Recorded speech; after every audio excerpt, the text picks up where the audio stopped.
किसान भाइयों, जब भी आप मंडी में लहसुन बेचने जाते होंगे तो आपने देखा होगा कि किसी किसान भाई के पास बहुत ही अच्छा क्वालिटी का लहसुन होता है। तो आपके मन में ये जानने की इच्छा होती है कि आखिर इस किसान ने ऐसा क्या डाला अपने खेत में, इसके पास ऐसा क्या फार्मूला है जिससे कि इसकी जो लहसुन है इतनी अच्छी है, इसे जो बाज़ार भाव मिला है वो इतना अच्छा मिला है। वो जानने के लिए बड़ा लालायित रहता है। स्वाभाविक है किसान साथियों, अच्छी बात है, तो जानना की कोशिश भी करना चाहिए और जानना भी चाहिए। लेकिन किसान साथियों, क्या ऐसा कोई फार्मूला है जिसका प्रयोग करने से हमारे जो लहसुन की फसल है वो अच्छी हो जाए, या कोई ऐसा टॉनिक है या कोई ऐसा फर्टिलाइज़र है जिसका प्रयोग आप अपने खेत में करें और आपकी भी लहसुन अच्छी हो जाए? तो पहले मैं आपको बता दूं किसान साथियों, ऐसा कोई फार्मूला नहीं है जिसका प्रयोग करने से आपकी जो लहसुन की फसल है वो अच्छी हो जाए या उसकी जो क्वालिटी है वो बढ़िया हो जाए, या ना ही ऐसा कोई टॉनिक है बाज़ार में जिसका प्रयोग आप करें अपने खेतों में तो आपकी फसलें भरपूर और अच्छी हो। किसी भी फसल से अच्छा उत्पादन लेने के लिए पहले उसका गणित समझना होगा। जैसा कि आपको बताएं कि जो हमारी फसलें हैं उसे अपना पूर्ण और स्वस्थ जीवन जीने के लिए लगभग 18 प्रकार के पोषक तत्वों की आवश्यकता होती है। कुछ पोषक तत्व पौधे प्रकृति से प्राप्त करते हैं और कुछ पोषक तत्वों की पूर्ति हम खाद और फर्टिलाइज़र के द्वारा अपने खेतों में करते हैं। किसान साथियों, जैसा कि आपको पता है कि हमारे जो फसलों को मिलने वाले पोषक तत्व हैं इनको 3 श्रेणी में विभाजित किया गया है: primary, secondary and micro. Primary में आते हैं नाइट्रोजन, फास्फोरस, पोटास। सेकेंडरी में आते हैं सल्फर, मैग्नीशियम, कैल्शियम। और जो माइक्रो न्यूट्रिएंट हैं या सूक्ष्म पोषक तत्व हैं किसान साथियों, वो है जस्ता, तांबा, या इंग्लिश में बोले तो जिंक, कॉपर। इस प्रकार से कुल मिलाकर 18 प्रकार के पोषक तत्व होते हैं primary, secondary and final micro. किसान साथियों, ज़्यादातर किसान भाइयों का ध्यान प्राइमरी और सेकेंडरी पोषक तत्वों पर होता है, यानी वो डीएपी डाल देते हैं, यूरिया का प्रयोग कर लेते हैं, सल्फर, मैग्नीशियम, कैल्शियम दे देते हैं, लेकिन कभी उनका ध्यान जो माइक्रो न्यूट्रिएंट हैं उनकी तरफ नहीं जाता है। वो बोलते हैं इनकी तो थोड़ी आवश्यकता होती है और हमारे खेतों में होता ही है तो पूर्ति हो जाएगी। लेकिन किसान साथियों, मैं आपको एक उदाहरण के द्वारा बताना चाहूँगा कि जिस प्रकार से हम मनुष्यों के लिए शरीर के स्वस्थ जीवन जीने के लिए आयोडीन की मात्रा ज़िंदगी भर में केवल एक चाय की चम्मच इतनी आवश्यकता होती है, और एक दिन की खुराक माने तो एक सुई की नोक पे जितना आयोडीन टिकता है उतना आयोडीन हमारे शरीर की एक दिन की पूर्ति के लिए पर्याप्त होता है। यदि ये आयोडीन हमें ना मिले तो हमें एक घेंगा नामक बीमारी हो जाती है। कितनी कम मात्रा में चाहिए लेकिन इसका कितना असर हमारे शरीर पे पड़ सकता है, तो आप सोचिए एक पोषक तत्व की कमी आपकी फसल पे कितना इफेक्ट कर सकती है।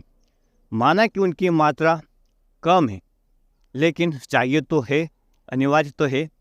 इसी हिसाब से इन सूक्ष्म पोषक तत्वों का होना हमारी फसलों में ज़रूरी है। लेकिन सवाल यह आता है कि इन पोषक तत्वों की पूर्ति हम कितनी मात्रा में करें, कैसे करें, कितना डालें, कौन सा खाद लाएं जिसमें ये सब मिल जाए। ये सवाल रहता है।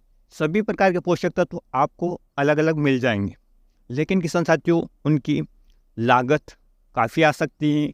उनकी सही मात्रा का पता न होने पर आपको आपके खेत की मिट्टी भी खराब हो सकती है या आपकी फसल भी खराब हो सकती है, क्योंकि किसी एक पोषक तत्व की अधिकता किसी दूसरे पोषक तत्व की कमी कर सकती है, उसे बढ़ा सकती है, आपकी ज़मीन खराब हो सकती है।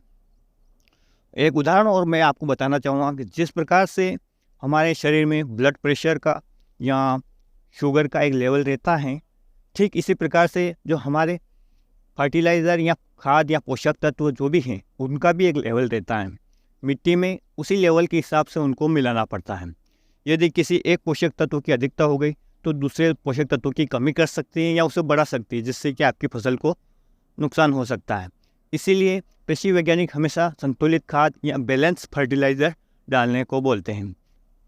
तो किसान साथियों, ये बैलेंस फर्टिलाइज़र आपको किस प्रोडक्ट में मिलेंगी और उसका आपकी फसल पे कितना प्रभाव होगा, यही इस वीडियो में जानने वाले हैं। तो आप वीडियो को आखिर तक ज़रूर देखिएगा। जैसा कि मैंने आपको बताया है कि लहसुन की फसल में छोटे से छोटे पोषक तत्वों का कितना रोल हो सकता है, यह आप उस किसान भाई से पूछ सकते हैं जिसके जो बाज़ार में लहसुन अच्छा बिकता है, उसकी शाइनिंग, चमक, सब कुछ आपको अच्छा दिखता है।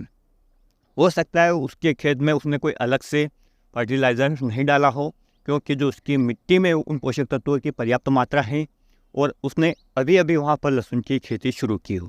लेकिन जो किसान भाई लगातार कई सालों से लहसुन की खेती कर रहे हैं, उनसे पूछो उनके खेत में इन पोषक तत्वों की कमी हो चुकी है तो वो अलग से फर्टिलाइज़र और खाद डालते हैं।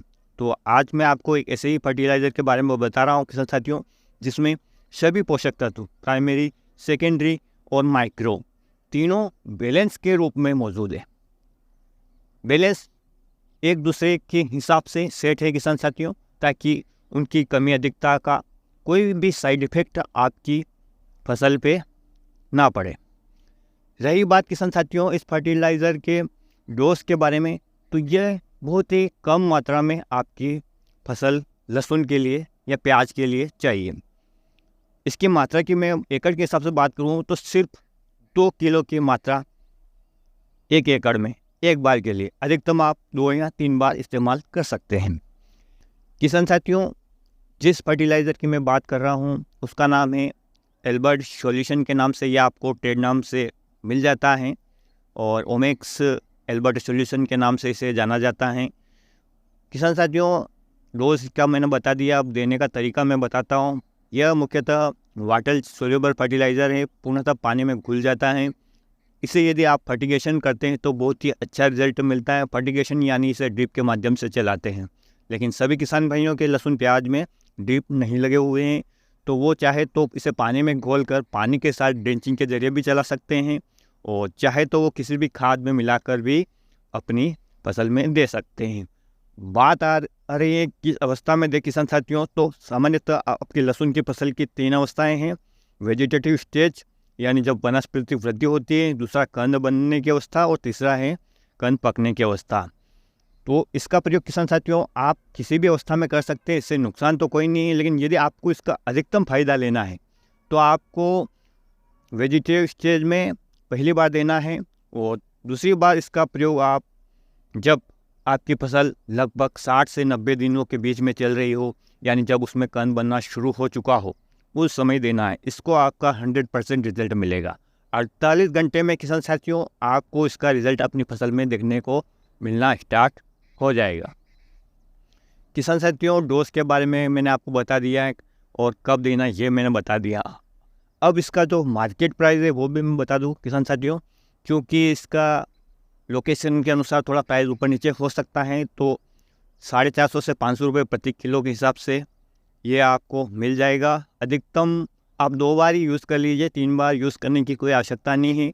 और यदि आपने पहली अवस्था में वेजिटेटिव स्टेज में इसका प्रयोग नहीं किया है तो आप दूसरी अवस्था में कर लीजिए, इसका फ़ायदा आपको मिलेगा ही मिलेगा।